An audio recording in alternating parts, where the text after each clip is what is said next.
Hey guys, it is October 9th. Thank you for all the birthday wishes. I really appreciate that yesterday. Um, I got a bunch of candy. I'll tell you what, we're gonna have a good time on Halloween. So, the word's starting to get out, and yeah, I got everything, all kinds of candy, everything. So, it'll be a good time. So, the reason why I'm on here right now is to talk about addiction.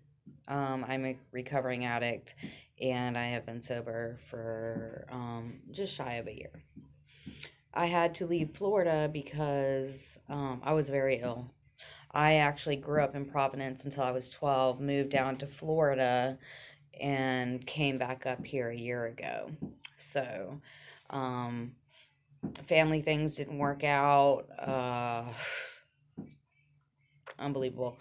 But anyway, so I forced myself to learn everything in the city. You know, I'm a city person and I'm not dumb at all. Anyway, so October 7th, I walked into Wendy's across the street from me.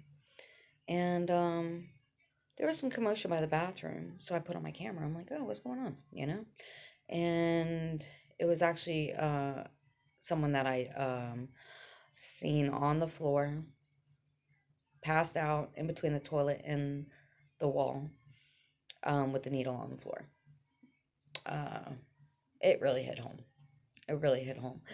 And I kept thinking about it. Somebody told me, because when I was really ill, I talked to doctors. I uh, went to UF's recovery um, off 13th Street, and they were great, really were.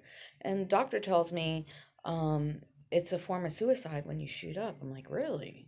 I had no idea, you know and it goes with mental illness, which addiction and mental illness goes together anyway, you know but man, I started thinking to myself, I'm like, you know what, when I left Florida, I was a mess. I really was. Like, everybody's seen it, you know what I mean? I'm not dodging it whatsoever. I just wanted to get my act together first, and then come back with this, because there's things that I just really want to talk about, things that need to be heard, from a person who's been through a lot. I've been through a hell of a lot. Um, but I clean myself up. When I got laughed at, and things like that, it just makes me stronger. I was pissed. I was pissed when like everything I've done, and I've done some good things down south, you know what I mean? But, when you get laughed at, it just really shows you what kind of person, they really are. And they actually don't care. They don't care. It's just people laughing, wanting to boost themselves up, you know? But the problem I had, was I was going through a lot of issues, a lot of mental health issues, and I had a personal problem that I just couldn't fix, really, and I don't know. I learned from that, though. I'm completely um, I swept it right off the roof. I really did. When you think you have a friend and they're cool with you, hey, let's hang out, blah blah blah. You know what I mean? And then they try to, have certain conversations with you, and it's like, what do you really want?